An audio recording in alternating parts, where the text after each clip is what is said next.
Vous voulez mesurer le rapport d'onde stationnaire ou des pertes par réflexion d'une antenne à l'aide d'un analyseur de spectre? Ben, c'est possible. Voyez ce qui suit. Qu'est-ce qu'on a sur cette plaquette Hewlett Packard? Bien, je vous donne en mille le condensateur électrolytique. Bidouilleurs, bidouilleuses, salut! Dans cette 4e vidéo des techniques de mesure à l'analyseur de spectre, je désire vous montrer l'utilité d'un coupleur directionnel lorsqu'adjoint à un analyseur spectral. On fera la lecture du rapport d'onde stationnaire, le ROS, ou plus directement, en fait, des pertes par réflexion. On analysera ainsi l'accord entre une antenne à une ligne de transmission de 50 ohms en mesurant la puissance réfléchie venant de l'antenne. Cette puissance réfléchie, on va l'isoler à l'aide du coupleur directionnel. Comment est-ce qu'on va faire? Eh bien, regardons d'abord en quoi consiste un coupleur directionnel. Un coupleur directionnel est un dispositif radiofréquence qui permet de mesurer la transmission ou la réflexion d'énergie le long d'une ligne de transmission. On l'insère sur la ligne, par exemple entre l'émetteur et l'antenne. Le coupleur permet de mesurer la puissance HF qui circule dans la ligne en prélevant une petite partie de cette puissance pour ensuite la mesurer. Son nom le dit, c'est un dispositif directionnel et donc il permet de mesurer soit la puissance directe ou incidente, c'est-à-dire allant de l'émetteur vers l'antenne, soit la puissance réfléchie à l'extrémité de la ligne en cas de mauvaise adaptation des impédances. Au niveau de sa construction, le coupleur directionnel est fait de 2 lignes de transmission placées très près l'une de l'autre et ce dans un boîtier. Le rapport de couplage entre les 2 lignes sera exprimé en pourcentage ou mieux encore en décibels. Un coupleur de 10 décibels fournira un signal 10 décibels plus bas à son port de couplage que la puissance circulant dans le coupleur. C'est donc de l'énergie extraite de la ligne. Dans cet exemple, 10 décibels, c'est 10 % de la puissance de retirée de la ligne. Il faut se rappeler de cela. Souvent, on préférera un coupleur de 20 ou 30 décibels pour justement minimiser les pertes d'insertion dues au coupleur lui-même. Le coupleur directionnel aura souvent un de ses ports de couplage terminé à l'impédance caractéristique de la ligne et du coupleur. Dans ce cas-ci, c'est 50 ohms. Dans l'exercice d'aujourd'hui, on voudra mesurer la puissance réfléchie. Alors, on l'orientera, le coupleur, de cette façon. Couplage incident terminé, couplage réfléchi disponible pour la mesure. On s'assurera de fournir une impédance de 50 ohms sur tous les autres ports, sinon le fonctionnement du coupleur sera erratique. OK, alors, qu'allons-nous mesurer aujourd'hui avec le coupleur directionnel? On va mesurer les pertes par réflexion. En d'autres mots, on va mesurer le rapport entre la puissance incidente et la puissance réfléchie. On exprimera ce rapport en décibels. Une autre façon d'exprimer ce rapport serait le rapport d'onde stationnaire, le ROS. On verra la conversion de perte par réflexion à ROS par la suite dans la vidéo. Voici à quoi ressemblent quelques coupleurs. Des petits, des gros, haute fréquence, basse fréquence. Vous devinerez qu'étant donné la construction interne faite de lignes de transmission, plus la fréquence d'opération est élevée, plus les boîtiers seront petits. Il y a donc une gamme de fréquences d'opération spécifiées pour chaque unité, au-delà duquel, en dessous ou en dessus de la gamme spécifiée, les performances vont se dégrader. Côté prix, c'est très variable, mais vous pouvez vous procurer sur eBay toute une pléiade de coupleurs directionnels à moins de 20 $ américains. Surveillez la gamme d'opération de fréquence et le facteur de couplage en décibels. Et si vous faites des émissions radio, surveillez aussi la puissance maximale admissible. Si vous êtes bricoleur, vous pouvez aussi vous en fabriquer un il existe un dispositif de fonction similaire qu'on appelle un pont de Ross, en anglais un SWR Bridge. Ça se fabrique avec du câble coaxial et des cylindres de ferrite. Un beau petit projet de bidouilleur. En voici un que mon ami Jacques, VE2AZX, avait construit il y a de ça plusieurs années. Bon, maintenant, on débute les manipulations avec l'analyseur spectral. On veut mesurer la courbe de la perte par réflexion pour une gamme de fréquences. Dans ce cas-ci, on fera de 0 à 20 MHz. Cette valeur de perte par réflexion mesure la quantité de puissance réfléchie par rapport à la puissance incidente. Et donc, la qualité de l'accord de la charge, donc une antenne par exemple, à l'impédance de la ligne de transmission. Pour ce faire, on aura besoin d'une source radiofréquence à large spectre. Si on possède un générateur de suivi sur notre analyseur de spectre, c'est définitivement la meilleure approche, mais je vais présumer que vous n'en avez pas, car je crois que c'est le cas de la majorité d'entre vous. Alors, je vais utiliser la fameuse source de bruit à large spectre que j'ai mis en valeur dans la 3e vidéo de cette série, la vidéo d'électrobidouilleur numéro 99. Maintenant, je vous explique le montage. Alors, voici le montage qu'on va utiliser. C'est relativement simple quand même. On a notre source de signal haute fréquence, radiofréquence. Bon, on va utiliser, nous, une source de bruit à large bande, mais ça pourrait être un générateur de signal, même fixe à la rigueur. Ça nous permettrait de faire une mesure à une seule fréquence.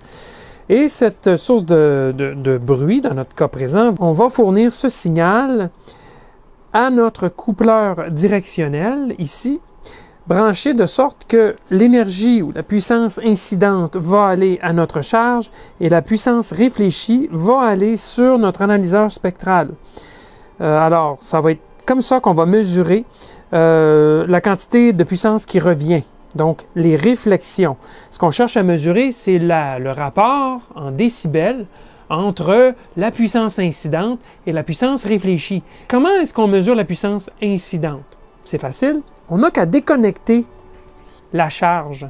Si on fait cela, toute l'énergie incidente est réfléchie dans notre analyseur spectral. Donc, ça sera notre référence, notre zéro, qu'on amènera sur une ligne droite par simple fonction mathématique, comme je l'ai déjà fait dans la vidéo précédente. D'accord?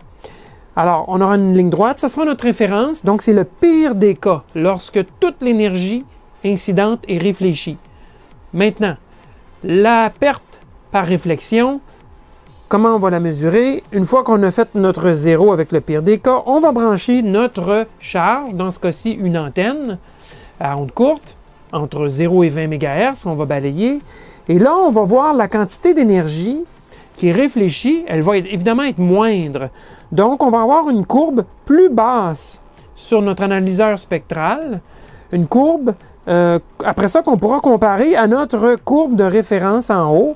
Et la différence entre les deux, ça représentera tout simplement les pertes par réflexion. Ça s'exprime en décibels. Ça ne sera pas moins décibels, on va dire simplement 20 décibels, 10 décibels, 30 décibels. Pourquoi? Parce qu'on dit le mot perte par réflexion. Perte veut évidemment dire le signe négatif. Donc on ne dira pas moins 20 décibels de perte par réflexion. On va dire 20 décibels de perte par réflexion. D'accord? Alors, c'est comme ça qu'on fait la mesure à la différence entre les deux courbes avec 1, rien de connecté, et 2, la charge de connecté. Si on veut vraiment voir le cas idéal, pour être certain qu'on a de la gamme dynamique dans notre mesure, okay, qu'on est capable de mesurer plus bas que ce que l'analyseur nous montre, on peut connecter une charge fictive parfaite. Et là, la courbe devrait être plus basse encore que notre antenne. Ce qui va nous démontrer, évidemment, que notre mesure fait bien du sens et qu'on n'a pas atteint le plancher de bruit de l'analyseur spectral. On pourra aussi regarder où se trouve le plancher de bruit de l'analyseur spectral, ce qu'on fera tout de suite comme première étape pour être certain que nos mesures se trouvent vraiment dans la gamme d'opérations de l'analyseur spectral. Ça, c'est bien important de vérifier ça aussi. Alors, c'est ça les manipulations, rien de plus, rien de moins. Allons le faire maintenant. Alors, on va mesurer une antenne extérieure entre 0 et 20 MHz. C'est une antenne HF, donc de haute fréquence, radioamateur, une antenne qu'on appelle sloper, donc c'est une antenne qui descend à angle à partir du haut d'une tour. C'est un fil qui descend d'un quart de longueur d'onde vers le sol. D'accord? Alors, on va balayer entre 0 et 20 MHz et on pourra regarder les caractéristiques de l'antenne. Alors, la première chose à faire, c'est de savoir quel genre de gamme dynamique en décibels on va avoir. Donc, on veut savoir la différence entre le signal le plus fort qui va sortir de notre coupleur directionnel et le signal le plus faible qu'on peut mesurer avec notre analyseur spectral. Et la différence entre les deux va nous donner le maximum en décibels qu'on pourra mesurer. Bien sûr, on ne peut pas aller plus bas que le plancher de bruit de l'appareil. Alors, présentement, on voit le plancher de bruit affiché au bas de l'écran, la courbe. Et puis, pourquoi? Parce que tout simplement, il n'y a absolument rien de connecté sur l'analyseur spectral présentement. Donc, c'est vraiment zéro signal à l'entrée de l'analyseur spectral. Donc, on ne pourra pas mesurer rien de plus bas que ça. Ça, c'est garanti. Maintenant, ce qu'on va faire, j'ai la source de bruit qui est activée et on va connecter l'analyseur de spectre au port de mesure sur le coupleur directionnel sans aucune charge, sans rien de connecté du côté de ce qu'on veut mesurer. Comme toute l'énergie incidente va être réfléchie puisqu'il n'y a absolument rien, c'est un circuit ouvert, donc il y a une réflexion totale, nous allons mesurer sur l'analyseur spectral le maximum de signal qu'on pourra mesurer. Et donc, notre zéro, si vous voulez, en assumant le pire des cas, donc il n'y a absolument rien de connecté sur le port du coupleur directionnel. Alors, je vais faire une lecture du maximum, comme on fait à l'habitude. Voilà. Alors là, on trace la courbe maximum. Alors, on pourra voir vraiment la différence entre cette ligne-ci, en bas, et le maximum qu'on va avoir. On ne pourra pas faire des mesures en décibels qui seront plus grands, comme mesure des pertes par réflexion. On ne pourra pas aller plus grand que cela, tout simplement. Bon, alors voilà, ça c'est entre 0 et 20 MHz, comme mentionné. Alors, ce qu'on peut voir ici, c'est simple, c'est qu'on sait que notre plancher de bruit est à la deuxième ligne, donc celle que j'illustre ici. Tout ce qu'on a à savoir, c'est 10, 20, 30, 40 et 45, 50 décibels. OK? Ça sera notre gamme dynamique. On sait qu'on ne pourra pas mesurer rien de plus bas que 40, disons 40 décibels pour simplifier les choses. D'accord? En termes de perte par réflexion. Mais croyez-moi, 40 décibels de perte de réflexion, c'est vraiment pas beaucoup de réflexion. Donc, on a suffisamment de gamme dynamique pour pouvoir faire des mesures intéressantes. D'accord? Alors voilà. Là, ce qu'on va faire comme on fait à l'habitude, c'est qu'on va mettre en mémoire cette courbe pour ensuite la soustraire du vrai signal qu'on aura mesuré par l'antenne. D'accord? Alors, je vais transférer ceci en mémoire et on aura donc une ligne sur le 0 tout à fait en haut et ça sera vraiment notre 0. Donc, toujours avec rien de connecté sur le coupleur directionnel. Alors voilà, j'ai fait les manipulations pour arriver à mon 0 ici. Toujours rien de connecté sur le port à mesurer. Donc, c'est donc le pire des cas, 0 dB de return loss, donc de perte par réflexion. Ce qui veut donc dire toute l'énergie est revenue et retournée vers la source. Et donc, c'est vraiment un circuit ouvert. Un court-circuit donnerait le même résultat. D'accord? Maintenant, on va connecter l'antenne. Et là, on va voir la courbe qui va se profiler plus bas. Et la lecture qu'on fera en décibels sera notre lecture de perte par réflexion en fonction de la fréquence, entre 0 et 20 MHz. Alors, je connecte l'antenne.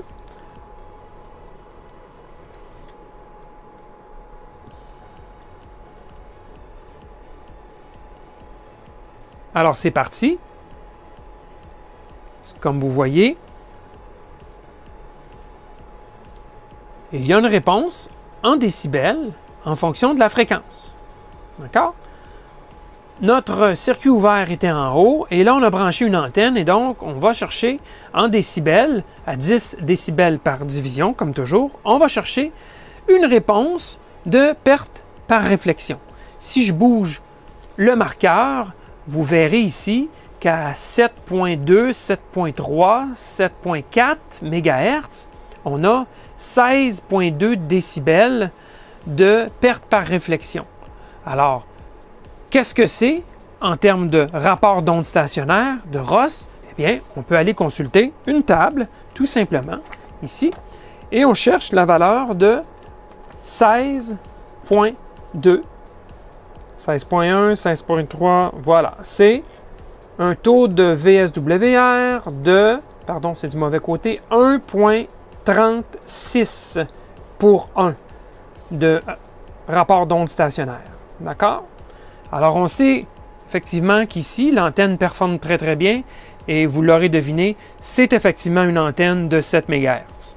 Donc, j'ai une bonne performance. Il y a d'autres fréquences qui se comportent quand même assez bien, mais ce ne sont pas des fréquences de radioamateurs. Donc, ça donne plus ou moins grand-chose d'avoir des résonances à 50 ohms à ces fréquences-là. 12.7, je ne peux rien faire avec ça. C'est à 14 MHz qui est l'autre bande, et il n'y a rien à faire, c'est pas très bon.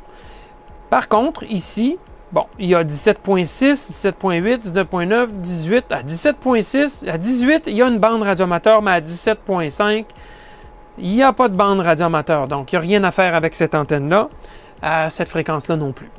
Donc, là, vous avez ici une illustration des réflexions de l'antenne en question en fonction de la fréquence. Et le moins de réflexion possible veut dire une différence plus grande possible entre le haut et le bas. Ici, notre 0 et la valeur mesurée. Vous vous rappelez qu'on avait au moins 40 décibels de disponibles pour faire des mesures. Eh bien, je vais vous le démontrer qu'il y a moyen de faire beaucoup mieux que cette antenne-là si je connecte une charge fictive.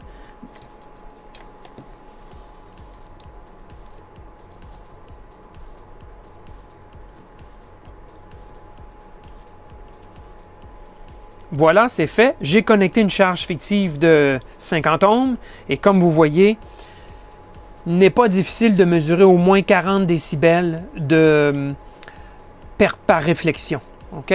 Donc, c'est clair que notre antenne n'est pas aussi bonne que la charge fictive. La charge fictive, c'est un match parfait, si vous voulez, de notre système ici.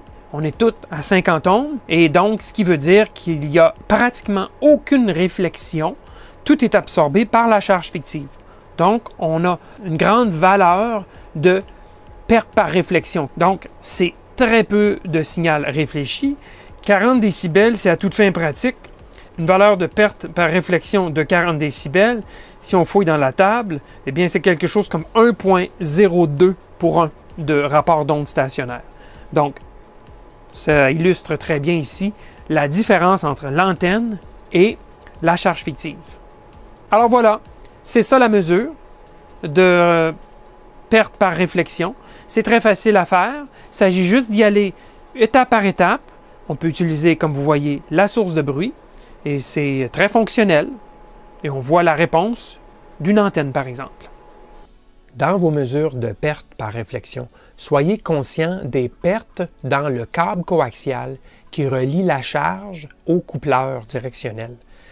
Des pertes significatives dans ce câble réduiront la puissance réfléchie, mesurée, et donc ce câble embellira la situation.